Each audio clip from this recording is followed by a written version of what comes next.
ಸಂಪುಟ ವಿಸ್ತರಣೆ ಆದಮೇಲೆ ಕಾಂಗ್ರೆಸ್ನಲ್ಲಿ ಉದ್ಭವ ಆಗಿರುವಂತಹ ಅಸಮಾಧಾನ ಏನಿದೆ ಅದಿನ್ನೂ ಕೂಡ ತಣ್ಣಗಾಗಿಲ್ಲ. ಕಾಂಗ್ರೆಸ್ನ ಒಳಗೆ ಇನ್ನೂ ಕೂಡ ಶಾಸಕರ ಮುನಿಸು ನಿಂತಿಲ್ಲ. ಸಚಿವ ಸ್ಥಾನ ಕೈ ತಪ್ಪಿದ್ದಕ್ಕೆ ಹಿರಿಯರು ಬೇಸರ ವ್ಯಕ್ತಪಡಿಸ್ತಾನೆ ಇದ್ದಾರೆ. ಒಂದ್ ಕಡೆ ಸಿಎಂ ಡಿಕೆ ಶಿವಕುಮಾರ್ ಅವರು ಸಂಧಾನದ ಸರ್ಕಸ್ ಮಾಡ್ತಾ ಇದ್ರು ಕೂಡ ಕೆಲವರಿಂದ ಮುನಿಸು ಈಗಲೂ ಕೂಡ ಮುಂದುವರಿತಾನೇ ಇದೆ. ಆದಷ್ಟು ಡಿಕೆ ಶಿವಕುಮಾರ್ ಅವರು ಸಂಧಾನ ಮಾಡುವಂತ ಕೆಲಸ ಮಾಡ್ತಾನೆ ಇದ್ದಾರೆ. ಹಾಗಾದ್ರೆ ಇನ್ನೊಮ್ಮೆ ಬದಲಾಗತ್ತಾ ಸಿಎಂ ಸಂಪುಟ?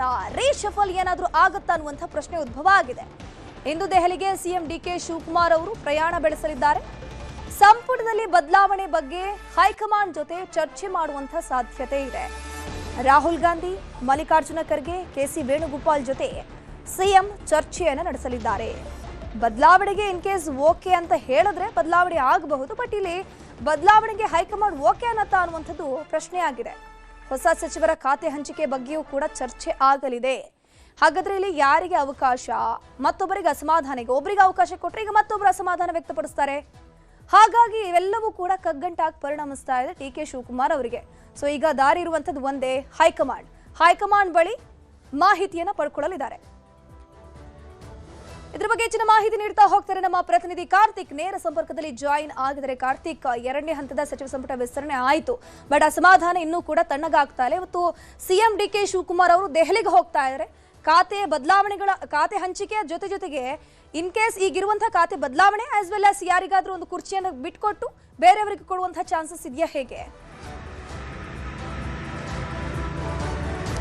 ಧನುಶ್ರೀ ಪೂಜಾರಿ, ನಿಶ್ಚಿತವಾಗಿ ಸಂಪುಟ ವಿಸ್ತರಣೆ ಬಳಿಕ ಕಾಂಗ್ರೆಸ್ನಲ್ಲಿ ಸಾಕಷ್ಟು ಅಸಮಾಧಾನಗಳು ಭುಗಿಲೆದಿದೆ. ಇದನ್ನ ಯಾವ ರೀತಿಯಾಗಿ ಸರಿಪಡಿಸಬೇಕು ಅನ್ನೋ ನಿಟ್ಟಿನಲ್ಲಿ ಸಿಎಂ ಡಿಕೆ ಶಿವಕುಮಾರ್ ಸಾಕಷ್ಟು ಪ್ರಯತ್ನಗಳನ್ನ ಪಡ್ತಾ ಇದ್ದಾರೆ. ಅದರ ಭಾಗವಾಗಿ ಈಗಾಗಲೇ ಕೆಲ ಶಾಸಕರನ್ನ ಮಾತುಕತೆ ಮಾಡುವಂತ ಕೆಲಸಗಳು ಕೂಡ ಆಗಿತ್ತು. ಅದಾದ ನಂತರವೂ ಕೂಡ ಕೆಲವು ಶಾಸಕರು ನಮಗೆ ಸಚಿವ ಸ್ಥಾನ ಬೇಕೇ ಬೇಕು ಅಂತ ಪಟ್ಟನ್ನು ಹಿಡಿದಿದ್ದಾರೆ. ಅದರ ಭಾಗವಾಗಿ ಇವತ್ತು ಸಿಎಂ ಡಿಕೆ ಶಿವಕುಮಾರ್ ದೆಹಲಿಗೆ ಪ್ರಯಾಣವನ್ನು ಕೂಡ ಬೆಳೆಸ್ತಾ ಇರತಕ್ಕಂಥದ್ದು. ಪ್ರಮುಖವಾಗಿ ದೆಹಲಿಯಲ್ಲಿ ಎಐಸಿಸಿ ಅಧ್ಯಕ್ಷರಾಗಿರುವಂತಹ ಮಲ್ಲಿಕಾರ್ಜುನ ಖರ್ಗೆ ಅವರಿರ್ಬೋದು, ಹಾಗೆ ರಾಹುಲ್ ಗಾಂಧಿ ಅವರನ್ನ ಮತ್ತು ಕೆಸಿ ವೇಣುಗೋಪಾಲ್ ಅವರನ್ನ ಭೇಟಿ ಮಾಡಲಿಕ್ಕಿದ್ದಾರೆ. ಅಲ್ಲಿ ಸುದೀರ್ಘವಾಗಿ ಚರ್ಚೆಯನ್ನು ಕೂಡ ನಡೆಸಲಿಕ್ಕಿದ್ದಾರೆ.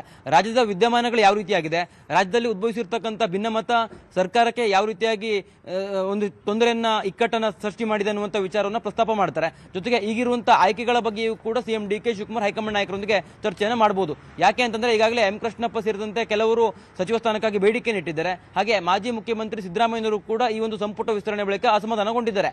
ಅವರ ಅಭಿಪ್ರಾಯ ಏನಿದೆ, ಜೊತೆಗೆ ಕೃಷ್ಣಪ್ಪನವರಿಗೆ ಯಾವ ರೀತಿಯಾಗಿ ಅವಕಾಶವನ್ನು ಸೃಷ್ಟಿ ಮಾಡಬಹುದು, ಅದರ ಹೊರತಾಗಿ ಸಿದ್ದರಾಮಯ್ಯನವರ ಅಸಮಾಧಾನ ತಣಿಸೋದಕ್ಕೆ ಯಾವ ರೀತಿಯ ಪ್ರಯತ್ನಗಳನ್ನು ಮಾಡಬಹುದು ಅನ್ನುವಂಥ ಸೂತ್ರದೊಂದಿಗೆ ಇವತ್ತು ಹೈಕಮಾಂಡ್ ನಾಯಕರೊಂದಿಗೆ ಸಿಎಂ ಡಿಕೆ ಶಿವಕುಮಾರ್ ಚರ್ಚೆಯನ್ನು ಮಾಡ್ತಾರೆ. ಅದಾದ ಬಳಿಕ ಹೈಕಮಾಂಡ್ ಯಾವ ರೀತಿಯ ನಿರ್ಧಾರ ತೆಗೆದುಕೊಳ್ಳುತ್ತೆ ಅನ್ನೋದನ್ನ ಕಾದು ನೋಡಬೇಕು. ಒಟ್ಟಾರೆಯಾಗಿ ಸಂಪುಟ ವಿಸ್ತರಣೆಯ ಬಳಿಕ ಸಾಕಷ್ಟು ಗೊಂದಲಗಳು ಸೃಷ್ಟಿಯಾಗಿತ್ತು. ಆ ಒಂದು ಗೊಂದಲ ನಿವಾರಣೆ ಈಗ ಮಹತ್ವದ ಜವಾಬ್ದಾರಿಯಾಗಿದೆ ಸಿಎಂ ಡಿಕೆ ಶಿವಕುಮಾರ್ ಅವರಿಗೆ. ಅಧಿವೇಶನಕ್ಕೂ ಮುನ್ನ ಈ ಒಂದು ಭಿನ್ನಮತವನ್ನು ಶಮನ ಮಾಡದೇ ಇದ್ರೆ ಅದು ವಿಪಕ್ಷಗಳಿಗೆ ಇನ್ನಷ್ಟು ಆಹಾರ ಆಗುತ್ತೆ.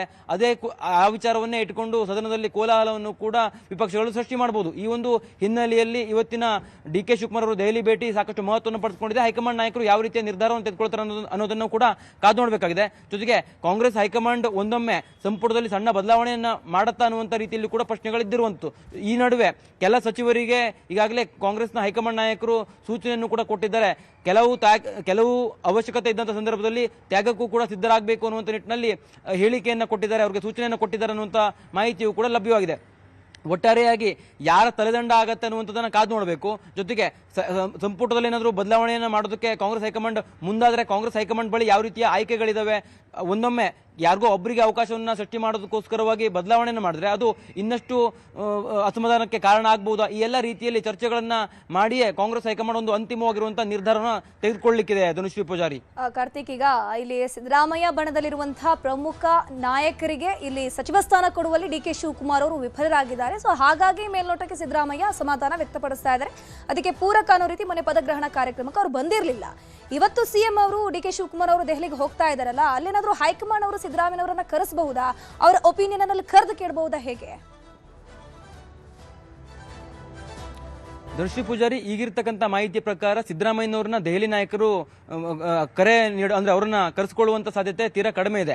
ಒಟ್ಟಾರೆಯಾಗಿ ಸಿದ್ದರಾಮಯ್ಯನವರು ಕೂಡ ಈಗಾಗಲೇ ಸುರ್ಜೇವಾಲಾ ಅವರಿಗೆ ಅವರ ಅಭಿಪ್ರಾಯವನ್ನ ಸ್ಪಷ್ಟವಾಗಿ ಹೇಳಿದಿರುವಂತದ್ದು. ಕುರುಬಾ ಕೋಟಾದಲ್ಲಿ ನೀವು ಉತ್ತರ ಕರ್ನಾಟಕ ಭಾಗದವರಿಗೆ ಆದ್ಯತೆಯನ್ನು ಕೊಡಬೇಕಿತ್ತು ಅನ್ನುವಂತ ವಿಚಾರವನ್ನ ಸಿದ್ದರಾಮಯ್ಯನವರು ಈಗಾಗಲೇ ಪ್ರಸ್ತಾಪ ಮಾಡಿದ್ದಾರೆ. ಈ ಒಂದು ಹಿನ್ನೆಲೆಯಲ್ಲಿ ಸಂಪುಟದಲ್ಲಿ ಏನಾದರೂ ಬದಲಾವಣೆ ಮಾಡೋದಕ್ಕೆ ಸಾಧ್ಯ ಇದೆಯಾ ಅನ್ನುವಂತ ನಿಟ್ಟಿನಲ್ಲಿಯೇ ಕಾಂಗ್ರೆಸ್ನ ಹೈಕಮಾಂಡ್ ನಾಯಕರು ಚರ್ಚೆಯನ್ನ ಮಾಡ್ತಾರೆ. ಅದು ಸಿಎಂ ಡಿ.ಕೆ. ಶಿವಕುಮಾರ್ ಮತ್ತು ಮಲ್ಲಿಕಾರ್ಜುನ್ ಖರ್ಗೆ ಅವರು ಇರಬಹುದು, ಹಾಗೆ ರಾಹುಲ್ ಗಾಂಧಿ ಅವರ ನಡುವೆ ನಡೆಯುವಂತ ಸಭೆಯಲ್ಲಿ ಚರ್ಚೆಯೂ ಕೂಡ ಆಗುತ್ತೆ. ಅದಾದ ಬಳಿಕ ಕಾಂಗ್ರೆಸ್ ಹೈಕಮಾಂಡ್ ಏನಾದರೂ ಬದಲಾವಣೆ ಮಾಡೋದಾದ್ರೆ ಯಾರಿಗೆ ಅವಕಾಶವನ್ನ ಕೊಡಬೇಕು, ಯಾರಿಗೆ ತ್ಯಾಗ ಮಾಡಿ ಅನ್ನುವಂಥ ಸೂಚನೆಯನ್ನು ಕೊಡಬೇಕು ಅನ್ನುವಂಥದ್ದೇ ಈಗಿರ್ತಕ್ಕಂಥ ಪ್ರಶ್ನೆ. ಅದಕ್ಕೆ ಸಂಬಂಧಪಟ್ಟಂತೆಯೂ ಕೂಡ ಚರ್ಚೆಯನ್ನು ಮಾಡಲಾಗುತ್ತೆ. ಆಯ್ಕೆಗಳು ಕೂಡ ಕಾಂಗ್ರೆಸ್ ಹೈಕಮಾಂಡ್ ಮುಂದಿದೆ. ಬಹಳ ಸ್ಪಷ್ಟವಾಗಿ ಕೆ.ಎಚ್. ಮುನಿಯಪ್ಪನವರನ್ನೇನಾದರೂ ಈ ಒಂದು ಸಚಿವ ಸ್ಥಾನದಿಂದ ಅವರಿಗೆ ತ್ಯಾಗ ಮಾಡೋದಕ್ಕೆ ಏನಾದರೂ ಸೂಚನೆ ಕೊಟ್ಟು ಅವರ ಮಗಳಿಗೆ ಸಚಿವ ಸ್ಥಾನವನ್ನು ಕೊಟ್ಟಂತ ಸಂದರ್ಭದಲ್ಲಿ ಮಹಿಳಾ ಕೋಟವೂ ಕೂಡ ಭರ್ತಿಯಾಗುತ್ತೆ. ಜೊತೆಗೆ ಬ್ಯಾಡಗಿ ಶಿವಣ್ಣವರಿಗೂ ಕೂಡ ಅವಕಾಶವನ್ನು ಸೃಷ್ಟಿ ಮಾಡಬಹುದು. ಇದರ ಜೊತೆಗೆ ಎಂ ಕೃಷ್ಣಪ್ಪನವರು ಕೂಡ ಈಗಾಗಲೇ ಸ್ಪಷ್ಟವಾಗಿ ಹೇಳ್ತಾ ಇದ್ದಾರೆ, ನನಗೆ ಸಚಿವ ಸ್ಥಾನ ಕೊಡದ ಹೊರತಾಗಿ ಸಮಾಧಾನ ಇಲ್ಲ ಅನ್ನುವಂಥ ಪ್ರಶ್ನೆಯನ್ನ ಅವರು ಮುಂದಿಡ್ತಾ ಇದ್ದಾರೆ. ಈ ಒಂದು ಹಿನ್ನೆಲೆಯಲ್ಲಿ ಅವರಿಗೆ ಯಾವ ರೀತಿಯಾಗಿ ಅವಕಾಶ ಕಲ್ಪಿಸಬಹುದು ಅನ್ನುವಂಥ ರೀತಿಯಲ್ಲಿ ಕೂಡ ಕಾಂಗ್ರೆಸ್ ಹೈಕಮಾಂಡ್ ನೋಡಬಹುದು. ಒಕ್ಕಲಿಗರ ಸಚಿವರಲ್ಲಿ ಯಾರಾದರೂ ಒಬ್ಬರಿಗೆ ತ್ಯಾಗಕ್ಕೆ ಸಿದ್ಧರಾಗಿ ಎನ್ನುವಂಥ ಸೂಚನೆಯನ್ನು ಕೊಟ್ಟು ಆ ಒಂದು ಖಾಲಿಯಾಗುವಂತ ಸ್ಥಾನವನ್ನ ಎಂ ಕೃಷ್ಣಪ್ಪನವರಿಗೆ ಕೊಡಬಹುದು. ಅದರ ಜೊತೆಗೆ ಕಾನೂನಿನ ಸಂಕಷ್ಟ ಇರತಕ್ಕಂತಹ ಓರ್ವ ಸಚಿವನಿಗೆ ರಾಜೀನಾಮೆಯನ್ನು ಕೊಡಿಸಿ ಅವರ ಬದಲಾಗಿ ಅನ್ನಪೂರ್ಣ ತುಕಾರಾಮ್ ಅವ್ರಿಗೂ ಕೂಡ ಅವಕಾಶವನ್ನು ಕೊಟ್ಟಂತ ಸಂದರ್ಭದಲ್ಲಿ ಬಳ್ಳಾರಿಯ ಪ್ರಾತಿನಿಧ್ಯವೂ ಕೂಡ ಸಿಗುತ್ತೆ, ಹಾಗೆ ಎಸ್ ಟಿ ಕೋಟಾವೂ ಕೂಡ ಭರ್ತಿಯಾಗುತ್ತೆ. ಜೊತೆಗೆ ಮಹಿಳಾ ಪ್ರಾತಿನಿಧ್ಯವೂ ಕೂಡ ಅಲ್ಲಿ ಭರ್ತಿಯಾಗುವಂತ ಕಾರಣಕ್ಕಾಗಿ ಈ ರೀತಿಯ ಆಯ್ಕೆಗಳು ಕೂಡ ಕಾಂಗ್ರೆಸ್ ಹೈಕಮಾಂಡ್ ಮುಂದೆ ಇದ್ದಂತೆ ಕಾಣಿಸ್ತದೆ. ಆದರೆ ಕಾಂಗ್ರೆಸ್ ಹೈಕಮಾಂಡ್ ಈಗ ಈ ಒಂದು ಸಂಪುಟದಲ್ಲಿ ಬದಲಾವಣೆ ಮಾಡೋದಕ್ಕೆ ಸಿದ್ಧ ಇದೆಯಾ ಇಲ್ಲ ಅನ್ನುವಂಥ ಪ್ರಶ್ನೆ ಮೊದಲನೇದು. ಅದಾದ ಬಳಿಕ ಅವರು ಯಾವ ರೀತಿಯಾಗಿ ಚರ್ಚೆಯನ್ನು ಮಾಡ್ತಾರೆ, ಯಾವ ರೀತಿಯಾಗಿ ನಿರ್ಧಾರವನ್ನು ತೆಗೆದುಕೊಳ್ತಾರೆ ಅನ್ನೋದನ್ನ ಕಾದು ನೋಡಬೇಕು. ಇಲ್ಲಿ ಪ್ರಮುಖವಾಗಿರುವಂಥದ್ದು ಯಾರೋ ಒಬ್ಬರಿಗೆ ಅವಕಾಶವನ್ನು ಸೃಷ್ಟಿ ಮಾಡೋದಕ್ಕೋಸ್ಕರವಾಗಿ ನೀವು ಸಣ್ಣ ಬದಲಾವಣೆ ಮಾಡಿದಂಥ ಸಂದರ್ಭದಲ್ಲಿ ಇನ್ನಷ್ಟು ಅಸಮಾಧಾನವೂ ಕೂಡ ಭುಗಿಲೇಳಬಹುದು. ಆ ಒಂದು ಕಾರಣಕ್ಕಾಗಿ ಕಾಂಗ್ರೆಸ್ ಹೈಕಮಾಂಡ್ ನಿರ್ಧಾರ ಏನಿರುತ್ತೆ ಅನ್ನೋದನ್ನ ಸಿಎಂ ಡಿ.ಕೆ. ಶಿವಕುಮಾರ್ ಅವರ ಸಭೆಯ ಬಳಿಕ ಗೊತ್ತಾಗ್ಲಿಕ್ಕಿದೆ.